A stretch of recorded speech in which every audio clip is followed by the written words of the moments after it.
Hello and welcome to this video about The Merchant of Venice, one of Shakespeare's most famous plays. In this video, we'll be covering Acts 1 to 2, which is specifically targeted towards Class 9 students, and Acts 3 to 5, which will be helpful for Class 10 Icse students. This play is written around 1596 to 1598. It is a tragicomedy that explores themes of love, revenge, justice, and discrimination. The play tells the story of a wealthy merchant named Antonio, who borrows money from a Jewish moneylender named Shylock and is forced to repay the debt with a pound of his own flesh when he defaults. In this video, we will take a closer look at the key scenes of the play. Act 1, Scene 1, the play opens with Antonio, a wealthy merchant of Venice, feeling sad and depressed.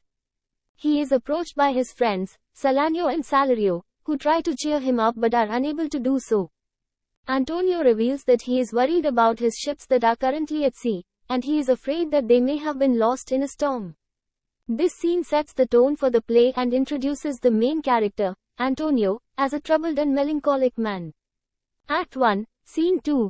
In this scene, we are introduced to Shylock, a Jewish moneylender who is often discriminated against by the Christian community in Venice. Shylock reveals his hatred for Antonio, as he has previously insulted and spat on him in public. He also talks about the unfair treatment he receives from the Christians, who often borrow money from him but refuse to pay it back. Act 1, Scene 3. Antonio approaches Shylock for a loan of 3,000 ducats so that his friend Bassanio can travel to Belmont to woo the wealthy and beautiful Portia. Shylock agrees to lend the money on the condition that if Antonio cannot repay the loan, he must give Shylock a pound of his own flesh. This scene sets up the central conflict of the play, which is the tension between Antonio and Shylock. Act 2, Scene 1. At Portia's estate in Belmont, we meet her suitors from around the world, including the Prince of Morocco and the Prince of Aragon. They must choose the correct casket containing Portia's portrait in order to win her hand in marriage. This scene introduces the subplot of the play, which is the competition among the suitors for Portia's hand. Act 2, Scene 2. Launcelot, a servant in Shylock's household, debates whether or not to leave his employment and work for Bassanio instead. He is torn between his loyalty to his master and his desire for a better life. He eventually decides to leave and work for Bassanio, which sets up the comedic subplot of the play. Act 2, Scene 3. In Venice, Shylock's daughter Jessica plans to elope with a Christian man named Lorenzo. She steals some of her father's money and jewels in the process. This scene shows the conflict between Shylock and his daughter, as well as the tension between the Jewish and Christian communities in Venice. Act 2, Scene 4. Back in Belmont, the Prince of Morocco chooses the wrong casket and is rejected by Portia. This scene shows the failure of one of the suitors to win Portia's hand and sets up the tension for the next suitor to choose.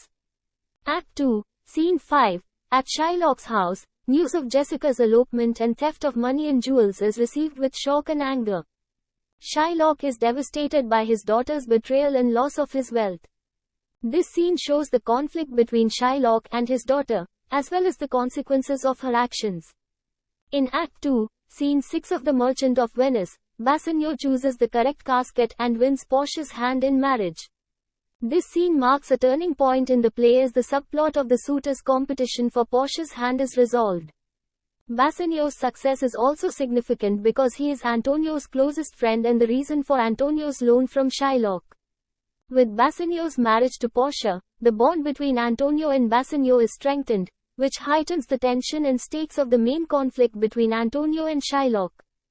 Act 3, Scene 1. In Venice, Shylock is eager to collect his bond from Antonio, as his ships have reportedly been lost at sea.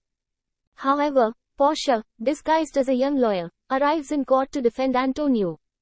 She argues that Shylock is only entitled to the money that was borrowed, not a pound of Antonio's flesh.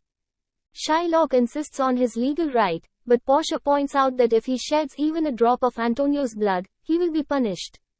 Act 3, Scene 2. Back in Belmont, Portia and Nerissa, her maid, discuss their plan to save Antonio. Portia reveals that she has sent a letter to her cousin, Bellerio, a famous lawyer, asking for his advice. Act 3, Scene 3. In Venice, Shylock is still determined to collect his pound of flesh. However, Portia, disguised as the lawyer, enters the court and delivers a powerful speech about mercy.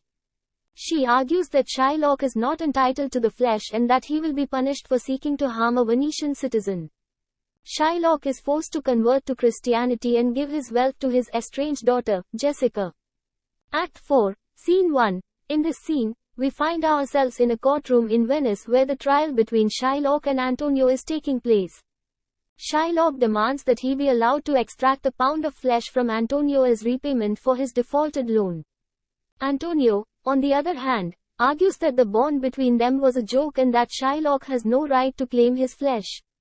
The Duke of Venice presides over the trial and tries to convince Shylock to accept a monetary settlement instead of Antonio's flesh. However, Shylock refuses to back down, determined to seek revenge on Antonio for his past mistreatment. Act 4, Scene 2. In this scene, Portia arrives at the courtroom disguised as a young lawyer, Balthazar. She argues that Shylock is entitled to his pound of flesh under the law, but warns him that he must not shed any of Antonio's blood in the process, or else he will be punished by the law. Shylock is adamant and refuses to show any mercy towards Antonio, who he sees as an enemy of the Jewish people. However, Portia cleverly uses a loophole in the bond to turn the tables on Shylock and ensure that Antonio is saved. Act 4, Scene 3. In this scene, Antonio is saved from having his flesh cut out by Shylock. The Duke declares that Shylock must forfeit his wealth and convert to Christianity, as he has sought to harm a Christian. Shylock is devastated by the loss of his wealth and the betrayal of his daughter, who has eloped with Lorenzo, a Christian. The scene highlights the play's themes of justice, mercy, and revenge. Act 5, Scene 1. In this scene, we find ourselves back in Belmont, where Portia and Nerissa have been awaiting the return of their husbands, Bassanio and Gratiano. The scene is filled with light-hearted banter between the couples, but there is a sense of foreboding as they discuss the events that have taken place in Venice. They receive news that Antonio has returned to Belmont and is in good health. Act 5, Scene 2. In the final scene of the play, all of the characters gather in Belmont for a final celebration. Portia reveals that she was the young lawyer who saved Antonio's life in Venice. The characters all rejoice in the outcome of the trial, and the play ends with the sense that justice and mercy have triumphed over revenge and hatred.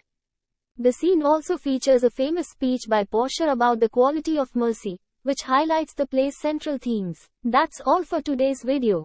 If you liked this video, don't forget to give it a thumbs up and share it with your friends. Also, subscribe to our channel for more such educational videos. Thank you for watching.